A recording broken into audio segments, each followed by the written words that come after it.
नमस्कार, आप सभी का ह्यूमैनिटीज़ अड्डा पर स्वागत है। और हमारी हिस्ट्री की एमसीक्यू जो सीरीज चल रही है उसका पार्ट 2 है और सवाल है क्वेश्चन है। तो हम देखते हैं, पहले हमने पार्ट 1 में क्वेश्चन नंबर 1 to 15 किए थे और इसमें हम देखेंगे क्वेश्चन नंबर 16 से। तो क्वेश्चन नंबर 16 है आज का पहला, which one of the following township was founded by Krishnadev Raya near Vijayanagar. Krishnadev Raya ने विजयनगर के पास में कौन सा टाउन बनवाया था, इसकी बात की गई है। तो कृष्णदेव राय विजयनगर के रूलर थे और इन्होंने अपनी माँ के नाम पर एक टाउन बनवाया जिसका नाम था नागलापुरम। क्या नाम था? नागलापुरम। तो option number B is correct answer, Nagalapuram is correct answer. Question number 17 हम देखते हैं, which one of the following battles fought the downfall of Vijayanagar empire. वो कौन सी लड़ाई थी जिसके बाद विजयनगर एम्पायर डाउन में चला गया, उसको बहुत ज़्यादा नुकसान हुआ। तो ऑप्शन हमें दे रखे बहुत सारे, लेकिन जो right answer option number C है, बैटल ऑफ राक्षसाई तंगड़ी। जो राक्षसाई तंगड़ी की जो लड़ाई हुई थी रामा रॉय और डेक्कन के सुल्तानों के बीच में, इसके बाद विजयनगर एम्पायर की हुआ बहुत ज़्यादा डिक्लाइन हुआ। तो हम बढ़ते हैं नेक्स्ट क्वेश्चन की ओर। क्वेश्चन नंबर 18 हमारी स्क्रीन पर है, हम देखते हैं, which one of the following foreign powers wanted to take away the eastern gateway of Sanchi stupa to their own country. वो कौन सा फॉरेन पावर था, विदेशी शक्ति थी जो भारत में आया था और वो जो हमारे सांची का जो गेटवे है, तोरण द्वार है, उसे अपने देश ले जाना चाहता था। तो राइट आंसर इसका है बी, फ्रेंचाइज। फ्रेंच कौन थे? फ्रेंच। जो फ्रेंच लोग थे वो क्या चाह रहे थे, इसको ले जाना फ्रांस में, लेकिन फिर बाद में उन्होंने नहीं ले गए और उन्होंने पेरिस प्लास्टर का गेट बनवा लिया था, तो इसकी कॉपी करवा ली थी। नेक्स्ट क्वेश्चन है, which one among the following pair is correctly matched. जो मैच दे रखी है, मैच द फॉलोइंग में एक पेयर करेक्ट है। तो बर्थ ऑफ बुद्धगया में हुआ, बिल्कुल नहीं। भगवान बुद्ध का जन्म तो लुम्बिनी में हुआ था, पहला पेयर गलत है। बुद्धास इनलाइटमेंट, सरनाथ, बिल्कुल नहीं। बुद्धा को इनलाइटमेंट मिला था बोधगया में। बुद्धास फर्स्ट सारमन, लुम्ब नहीं, बिल्कुल सारमन उन्होंने सारनाथ में दिया था। तो जो पेयर सही है वो है पेयर नंबर डी, जो कह रहा है बुद्धा अटेन निर्वाण कुशीनगरा। बुद्ध को निर्वाण कहाँ प्राप्त हुआ था? कुशीनगर यूपी में प्राप्त हुआ था। तो बौद्ध भगवान बुद्ध का जन्म सारनाथ लुम्बिनी में हुआ था, नेपाल में। और बुद्ध को इनलाइटमेंट बोध गया, बिहार में जो बोध गया है वहाँ पर मिला था। और बौद्ध ने अपना पहला सारमन जो है वो लुम्बिनी नेपाल में दिया था। और बुद्ध को जो निर्वाण जो हुआ था, प्राप्त हुआ था, कुशीनगर में हुआ था। नेक्स्ट क्वेश्चन हम देखते हैं, question number 20, identify the text with the help of the following information. हमें कुछ इन्फॉर्मेशन दे रखी है, इस समय सही आंसर चूज करना है। It is one of the best non legal text of early India. Early India का एक लीगल टेक्स्ट है, कानूनी दस्तावेज के रूप में माना जाता है। रिटर्न इन संस्कृत में लिखा गया है। Compiled between second century BC to second century C. Second century BC से लेकर सेकंड सेंचुरी सी, यानी कि दूसरी शताब्दी ईसा पूर्व से लेकर दूसरी शताब्दी ईस्वी तक वो लिखा गया था। ऐसा ग्रंथ कौन सा है? तो राइट आंसर इसका है धर्मशास्त्र। क्या है? धर्मशास्त्र। धर्मशास्त्र जो है इन्हें संस्कृत भाषा में लिखे गए थे, लीगल टेक्स्ट माने जाते हैं। सेकंड सेंचुरी BC से लेकर सेकंड सेंचुरी सी के बीच में लिखे गए थे, ब्राह्मणों के द्वारा लिखे गए थे और इन्हें लीगल टेक्स्ट माना जाता है क्योंकि इनमें रूल्स रेगुलेशंस लिखे हुए थे। हम देखते हैं नेक्स्ट क्वेश्चन, और नेक्स्ट क्वेश्चन है, which one among the following is correct pair regarding the teaching of Buddha. Buddha के टीचिंग से जुड़ा हुआ कौन सा प्रेयर जो है वो सही है? तो राइट आंसर सी है इसका, करुणा मीन्स कंपेशन होता है। तो करुणा मतलब होता है कंपेशन। तो राइट आंसर क्या है इसका? सी ऑप्शन इज करेक्ट है। हम बढ़ते हैं नेक्स्ट क्वेश्चन की ओर, और नेक्स्ट क्वेश्चन हमें दे रखा है, read the following statement regarding Alvar संत of medieval pre India and choose the correct option. तो Alvar were devoted to lord Shiva.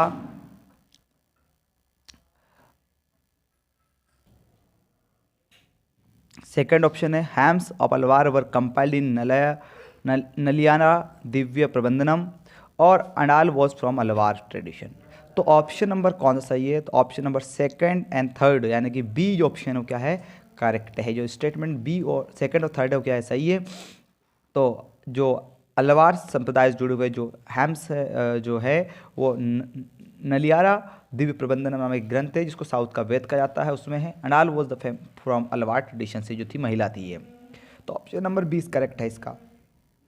हम देखते हैं नेक्स्ट क्वेश्चन, और नेक्स्ट क्वेश्चन है 23वां, which one of the following empire issue gold coin for the first time in first century CE in India? India में सबसे पहले गोल्ड कॉइन किसने इशू किए थे फर्स्ट टाइम, सबसे पहली बार और फर्स्ट सेंचुरी सी में? तो राइट आंसर का गुप्ता आएगा। क्या आएगा? कोइन की बात की गई है कि कोइन सबसे पहले किसने इशू किए। कोइन इशू की बात की जा रही है, कोइन किसने किया था? तो गुप्ता ने सबसे ज़्यादा किए थे। पर राइट आंसर क्या? कुषाण। भारत में सबसे पहले जो सोने के सिक्के हैं वो कुषाणों के द्वारा शुरू किए गए थे। कुषाण जो रूलर नॉर्थ वेस्टर्न इंडिया में थे, इन्होंने सबसे पहले कोइन गोल्ड कोइन इशू किए थे। गुप्ताओं ने सबसे ज़्यादा किए थे, ये याद रखना। तो कुषाणों ने सबसे पहले भारत में। Option number C is correct answer है। Which one among the following is part of Tripitaka? Tripitaka का हिस्सा है Dipavamsa, Dhammasutta, Maha Abhidhamma Pitaka. Option number D is correct. जो अभिधम पिताका है, त्रिपिटका थी, विनय पिताका, शुद्ध पिताका और अभिधम पिताका। तो एक तो विनय पिताका, एक शुद्ध पिताका और एक है अभिधम पिताका। तो option number D is correct answer है। हम नेक्स्ट क्वेश्चन की ओर बढ़ते हैं और नेक्स्ट क्वेश्चन है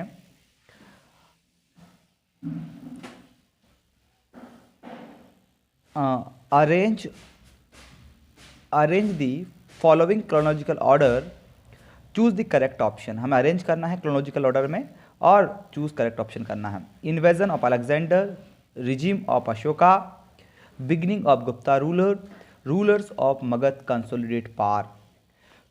rulers of Magadh consolidate power. तो इसमें सिस्टमेटिक अरेंज करना हमको। तो सबसे पहले क्या आएगा? इन्वेजन ऑफ अलेक्जेंडर फर्स्ट का ऑप्शन, और regime of Ashoka, beginning of Gupta rulers and rulers of Magadh consolidate power. तो जो राइट आंसर होगा वो होगा इसका डी। कौन सा होगा? डी होगा। सबसे पहले आएगा आपका fourth, rulers of Magadh consolidate power, invasion of Alexander होगा और उसके बाद फिर बिगिनिंग ऑफ गुप्ता रूलर होगा अशोका और बिगिनिंग ऑफ लास्ट में थर्ड होगा। तो option number D is correct है। ये हम पता है। सबसे पहले जो साउथ के अंदर, नॉर्थ के अंदर हमारे मगध में महापद्मानंदा रूल करे थे, कंसोलिडेट पावर हो चुका था मगध का, बड़े बड़े रूलर आ चुके थे। और इसी पीरियड में इसके बाद अलेक्जेंडर अटैक करता है। उसके बाद आपको पता है अशोकों का रूल आता है, चंद्रगुप्त मौर्य डायनेस्टी होती है, फिर अशोक आते हैं और उसके बाद गुप्ता रूल तो बाद में आते हैं। तो option number D is correct answer है इसका। नेक्स्ट क्वेश्चन हम देखते हैं और नेक्स्ट क्वेश्चन है which one of the following book was written by Ernest Mackay? Ernest Mackay ने कौन सी किताब लिखी? एंशिएंट इंडिया नहीं, द इंदस नहीं, द अर्लीस्ट सिविलाइजेशन नहीं, तो फिर कौन सी किताब? 27 है। Which one of the following statement proved their some authority to decision and implemented them in Harappan society? तो ऑप्शन है extraordinary uniformity of Harappan artefact, bricks were not produce eight one centre but uniform in size, और settlement were not strategically set up, entire Harappan society had one ruler. Option जो A और first and second है correct है, इसलिए option A जो है वो क्या होगा? करेक्ट आंसर होगा, क्योंकि वहाँ पर हमें आर्टिफैक्ट जो मिले उनमें यूनिफॉर्मिटी मिली है और जो ब्रिक्स थी वो एक जगह प्रोड्यूस नहीं होती थी, अलग अलग जगह होती थी, फिर भी उन्हें यूनिफॉर्म साइज मिली है। तो दोनों प्रूफ करते हैं वहाँ पर खेती कोई ना कोई अथॉरिटी रूल करती थी। नेक्स्ट क्वेश्चन हम देखते हैं और नेक्स्ट क्वेश्चन हमें दे रखा है identify the character of Mahabharata with the help of following information.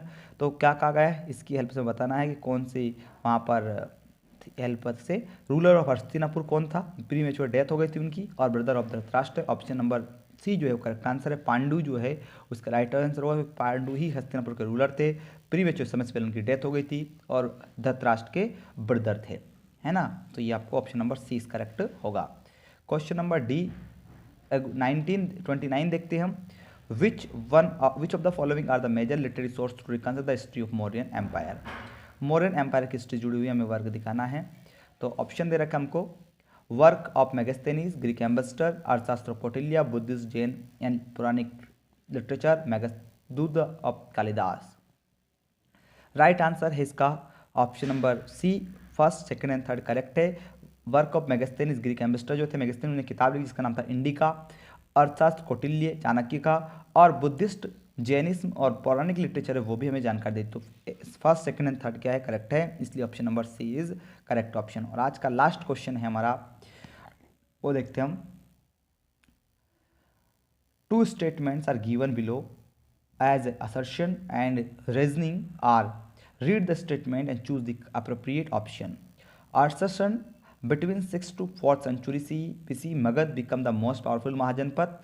Magad had agriculture productive area, iron mines and vast forest area. तो इसका क्या सही है?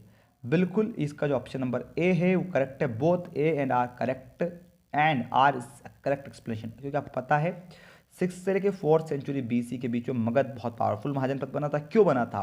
क्योंकि मगध के पास बहुत अच्छी प्रोडक्टिव एग्रीकल्चर लैंड थी, आयरन माइंस थी, छोटा नागपुर प्लेट जो आज का झारखंड वाला एरिया, वहाँ पर अच्छा डेंस फॉरेस्ट था जहाँ से उनको एलिफेंट्स लकड़ी वगैरह की सप्लाई होती थी, बड़ा अच्छा नेटवर्क था. तो सारे कारण से ऑप्शन नंबर जो ए है वो करेक्ट एक्सप्लेनेशन है. तो आज के लिए इतना ही, फिर हम मिलेंगे पार्ट सी में. Thank you, have a nice day. और अगर आपको वीडियो पसंद आए तो कमेंट जरूर कीजिएगा और चैनल को सब्सक्राइब कीजिए.